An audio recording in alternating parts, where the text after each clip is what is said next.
Hey, what's going on guys, aarava here, and welcome back to another video on some F1 2018 game ideas. We've done two of these so far, and both times you guys have seemed to really enjoy them, and the engagement's been really high in terms of the comments below of letting me know what ideas that I've said in the video that you guys like or don't like, or, you know, just new ideas that you guys still have that I haven't mentioned yet. And in terms of the likes and everything like that, support's been really great, so thank you guys so much for that. You can check out that second video we did in the top right now. But we're going to get into this then with 10 more things that we want to see in the F1 2018 game or future F1 games. Obviously, you know, some things we're a bit too late in the game cycle for them to be putting it in the new game. They've probably coded a lot of the game already, so some things just can't happen for this next release this year. So we're just talking also in general, you know, a wish list, if you will. Some of these ideas might be branching out from ones that we've already had in before, but they go into more specific detail where it's very interesting to kind of discuss and get to know your thoughts. So do let me know in the comments below what you guys have any thoughts on any of these ideas. So let's get into it. So starting off with number one, we're going to say more AI mistakes in qualifying. Now, this is a big one for me because I've noticed this quite a lot with, obviously, when I mod the game for my driver and just other series, you can really notice the kind of unfortunate coding of the AI. I know they did well, and Cody's have done well in the past to try and give a balance of the AI to AI in terms of, you know, giving that feel that they're individual people, if you will, driving around. You know, if you look at the Renault guys, for example, you can clearly see Hulkenberg's AI is faster than Palmer's AI. But at the end of the day, it's too consistent for me that literally every single qualifying, these gaps are very consistent. But it just doesn't happen like that in real life. Maybe, okay, in the case of Jolly and Palmer, it might. But, you know, in most cases, some drivers can just have an off day. Sometimes, you know, you might just slip up. You know, we've seen before, you know, Vettel make a mistake, or, you know, just good example was Valtteri Bottas making a big mistake. Obviously, usually, yeah, he's a couple of tenths back maybe from Hamilton in terms of pure pace over one lap, but he's not usually all the way down in P10 and then going down to P15 with a gearbox failure. So I feel like there needs to be more AI mistakes in qualifying itself. You know, we see plenty of locking up mid-race. You know, plenty of times we've seen it in my videos that I've gained a place from an AI locking up quite badly into a crucial braking zone. Why does that not happen more often in qualifying to mix up the grid? It's just a bit too consistent for me in my liking in terms of every single time. It's the same amount of gap time. You know, the Williams guys, take that example. Massa's AI v Stroll's AI. Consistently, every single track, he is 5 tenths faster. But I'm just sorry, in real life, that just wouldn't be the case. In real life, you'd have some fluctuation. So I feel like they need to add that in to give that a bit more of a live feeling in qualifying. Number two, and this kind of goes off qualifying and the grid, as it were, custom grid editor. Such a simple idea, but such a good one. An easy one to allow players just to customize the grid in the way they want. We had it in previous F1 games, not Codemasters games, actually, ironically, all the way back to the Championship Edition F1 2006. You could edit the grid and put a driver exactly where you wanted them. You know, it's fantastic to create scenarios. You know, if I don't know about you guys, but sometimes you get pumped up after watching a real-life Grand Prix, and maybe, I don't know, some people out there might want to recreate the scenario of the real-life Grand Prix by sticking whoever was on pole and putting every single person in the right place and creating a fun scenario like that. That would also make for some awesome videos, obviously, but in general, in terms of playability also, it would allow for more things for players just to do on a weekly basis, basically playing the game, you know, trying different challenges, you know, oh, let's stick the Ferraris and Mercs at the back here, let's put the Sauber at the front, see what happens there, you know, just wacky scenarios. Or if you just simply want a particular kind of grid for, you know, your play experience, you know, you want to be just about around P8 or something like that, or you just want to start outside the top 10, you know, you can do that. And it's such a simple thing, and it does add a few more scenarios for you to play throughout the game cycle, especially when you get to this point of the year. You know, you're searching for things to kind of do with the F1 game, really, and this is the sort of thing where it kind of adds in that little bit more playability, just fun little scenarios you could do. Number three, saving replay cameras for offline and online. I mean, just saving replay cameras in general would be a great thing. We've seen it in previous, we've seen it in other games, like we've seen it in other games. The one that springs to mind. We've seen it in other games, a couple that spring to mind, Project Cars. I know also, I think R-Factor and iRacing also, more simulator games also do have a replay system where you can save or at least go to a kind of temporary saved kind of replay camera, but just the ability to save it. Obviously, most modern consoles, and also PCs are just a given, but most modern consoles have pretty big hard drives, so we should be able to save replay cameras for you to look back on. I mean, you can already play an entire replay camera the entire way through, from start to finish, finish the race. Once you finish the race, what's this simple kind of, thing that's stopping you from clicking a button and clicking save? That would be also especially more useful for online, to be honest, because that would really change the game almost in terms of how online is viewed in terms of in videos. We're talking about, the Cody's have been tweeting and kind of Cody's employees have been teasing about they've got big plans for this year's esports. I'm telling you, that would make a big step up, because at the moment, POV action's all well and good, but really, honestly, you're not getting the full TV feel until you're able to use the multiple replay cameras and use them smoothly. Unlike online, when you view replay cameras whilst they're racing live, if you're a spectator, it's a really clunky system of flicking through the different POVs, the different drivers, and trying to get the right kind of third-person view angle. If you can just save an entire replay, and then you can create a video post-race and create a much better production for that. So that's something for Cody to think about, in terms of if they're wanting to do content themselves, or just generally, people like, leagues like AOR or F1 themselves want to do, good content for esports in the future.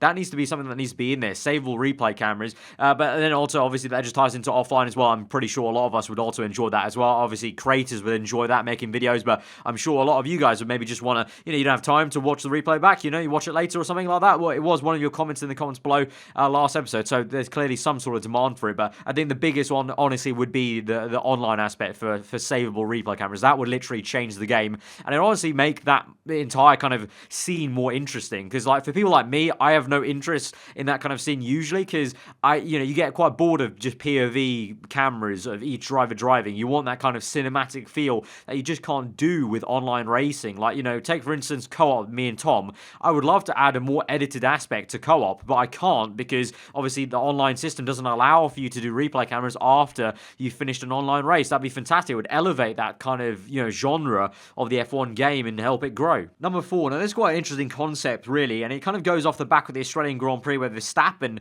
had some damage, and I think it was to his floor and maybe one of the end plates on his side pods. I would like them to have side pod end plate damage. We already have front wing damage. What about on the indicator on the heads-up display? You have two little, kind of almost just like, it just needs to be like two little sticks either side of the car picture on the heads-up display that represent the end plates to the side pods. And what if you can get damage on those if you rub too closely while going side by side? Say if you go side by side, you cook it in too hot and you actually bang sides, which happens plenty of times with the AI sometimes when they turn in on you, or it happens online as well. If you got side pod end plate damage, that would add and elevate to the actual damage model itself.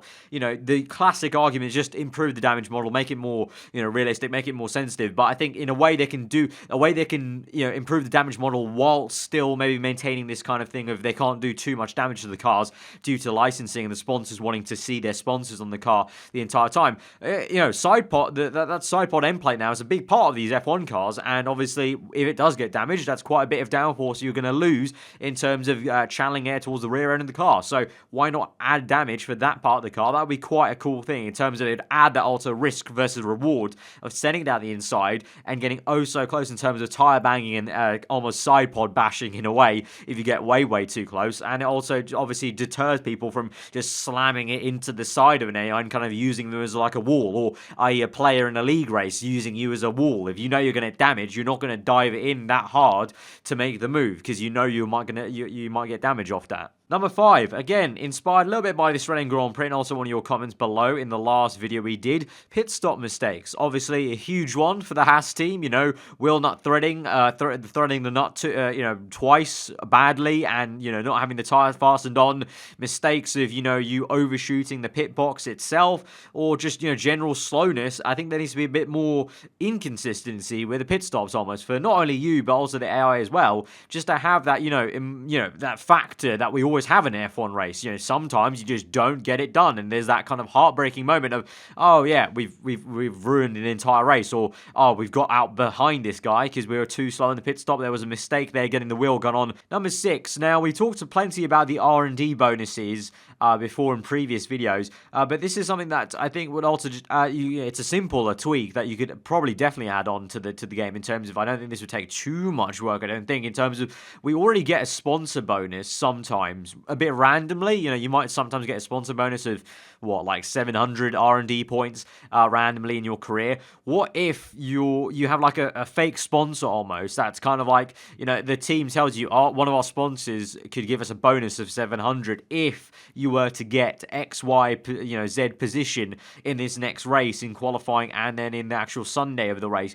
to actually give you a target. Because right now it feels very random. Like, yes, I've earned the sponsor bonus, and I can clearly see, okay, maybe because, yeah, I'm dragging a car up and it's in a good position where it's not meant to be. But you don't really felt like you did too much in terms of earning it completely. And it's kind of out of the blue. You don't know it's going to happen. Whereas if you know it might come, and it's kind of that thing of like, okay, I can work towards this. Another thing, you have beating a rival, beating a teammate, and then beating the sponsor target to try and get more sponsorship bonus. And it's kind of almost like the same lines of Motorsport Manager, where you try and beat a sponsor objective. You could have that randomly. I'm not saying every race, because otherwise that'd be a bit OP. They'd have to kind of change how much upgrades cost. But I'm talking like every couple of 6, 7 races, you have that objective to just add that third element that you're going for in the race. Not only the win, maybe your rival, as I said, your teammate, but then also the sponsor. Number 7, more details on the AI during animations on the podium and just generally in the cutscenes. I think more characteristics, Sebastian Vettel's, finger coming out, or, just a fist pump, or a big old smile, or a shoey from Daniel Ricciardo. Just little things that, make a driver, or just a bit more liveliness, because every single animation's the same. And I know it's for ease, that classic video game thing, let's save resources by every single animation being the same, and then what you simply do in the coding is you swap out the overall, you swap out the face, you swap out the driver, bish bash bosh, you got a very easy sequence to keep on repeating and repeating and repeating. But as I said before in previous videos, especially with F1, I think it's all about those little details almost that, add up to it being a polished game, because it never feels like a truly polished game. There's been some effort gone in, but not that much effort in terms of they just repeat the animations the entire time. So a little bit of difference and a bit more specific kind of details to each driver. Number 8, resource points allocated for bought parts. Now this again comes from the Australian Grand Prix and that whole debate of people getting salty, or McLaren Force India getting salty over Haas.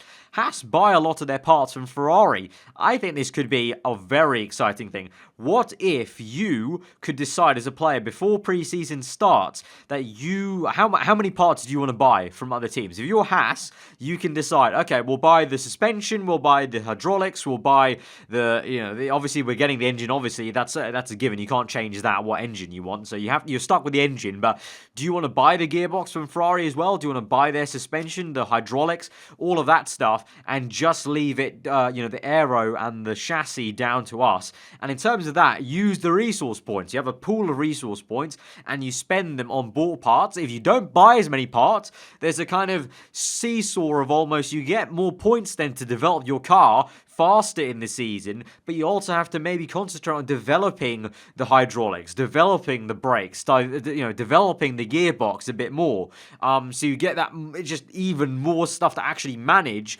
and more stuff to actually play to your strengths. If I'm pretty good, I don't necessarily need bought brakes. I can deal with the brakes that become stock. Let's just go with that, save some resource points and use it elsewhere. Like I talked about with the competency levels in the last video, the second video I talked about, sometimes it feels like you're forced to the way the game wants you to spend the points, but as a player sometimes you don't even use sometimes the areas of R&D because you can make up the time elsewhere, or you can do a good enough job to make up for it. So that's another thing where you can make up for it perhaps of not buying parts that you're allowed to buy, within the actual F1 rules you're allowed to buy these parts. So why not add that to the R&D structure?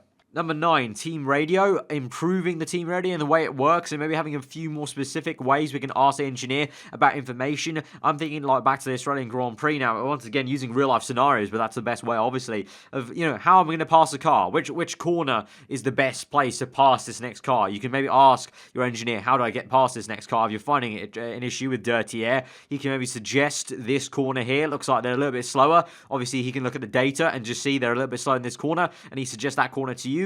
Or he suggests straight away, okay, I think we should push now or save fuel now and then pit on this lap, and then it comes up with the change of strategy indicator. Do you want to accept this strategy of, maybe pitting early, trying to get the undercut on the next car ahead? Right now, there's kind of half of that. He tells you change the strategy, but he doesn't actually tell you why. He doesn't say, he says this might be faster, but he doesn't say necessarily we're going to get past literally the car you're staring at, or we're trying to stay ahead of the car behind us. It's a bit more kind of, a bit colder right now, whereas we can have a bit more, personality involved in terms of, okay, you want to get past, let's say, for example, Magnussen up ahead. We can get past him right now if we pit now, or you need to, try and pass him in turn 5 of this circuit right now. That's where he's going to be the weakest, having that kind of more fluid interaction with the engineer and having the team radio being even more useful than it can already be, perhaps. And then finally, number 10, allowing the maximum fuel flow limit in the race. We already have in qualifying, if you look in the heads-up display, the fuel is on maximum, and it's never on. You can never turn it on maximum during the race. You have lean, standard, and rich. Now we've seen this year, especially so with Hamilton hyping it up, and it's a kind of a little bit of false hype, but party mode. I mean, it's nothing special. Throughout the years of Formula One, especially the last couple of years with the V6s, there's always been a special mode for pretty much most of the engines, apart from Renault. Actually, I think Mercedes and Ferrari have it, even Honda have it, Renault do not, so that's another thing. You can have more characteristics of the Renault car does not have a maximum mode. Already, that's not even an addition, just an adjustment. The Renaults technically shouldn't have a maximum in qualifying, technically. They should just have rich in qualifying. It's a technicality, but it's true, because the Renault engines do not have a special extra mode. Mercedes, Ferrari, and Honda have a full kind of quote-unquote party mode where it cranks up everything to the max, where you're getting almost near to failure zones if you go too long, and you can only run it for 1 lap per se for qualifying, and it opens up all the wastegate tailpipes, opens up all the electrical energy, deploys it, everything at the maximum, runs the engine at its highest. Obviously for qualifying makes sense, but allow us to have it in the race, and it's up to you. There's no limit. There's no kind of it automatically switches off if you get to the limit. You have to remember you have maximum on. So in a race, if I want to try and overtake a car and I'm finding it really tricky on a straight, I put it in max for just a couple of seconds to get past him. If I forget, then I've got it in max and I keep running for one more lap, an entire lap, that engine is going to get very, very worn. Let's say if you have it in that mode for 5 laps straight, the engine on the heads-up display is going to start to get red, and you're basically going to be out the race soon with an engine failure. Or if you keep it for 2 laps, your engine gets more worn than it would. So instead of ending the race with 10% wear on the internal combustion engine, you end it with 20% wear. But you're allowed to use that maximum mode to try and get past people. And if you're clever about it, you only use it for over 1 lap. So I'll use it for a little straight here, another little straight here, but over the entire Grand Prix, I've been smart about it, and I've thought, okay, I've not used it for more than 1 complete lap of this Grand Prix circuit throughout the entire race, and it just adds that different dynamic to the race in terms of using your fuel mixture. So that's been 10 more ideas we want for the F1 2018 or future F1 game then, guys. If you did enjoy the video, hit that like button, found it informative. If you did agree with any of them, let me know in the comments below. If you've got any additions, any tweaks, any of some of those ideas, let me know in the comments below. If you're new around here, do get subscribed for weekly full-on content. I've been Aarava. Hope you enjoy the rest of the day, and I'll see you guys next time. Goodbye.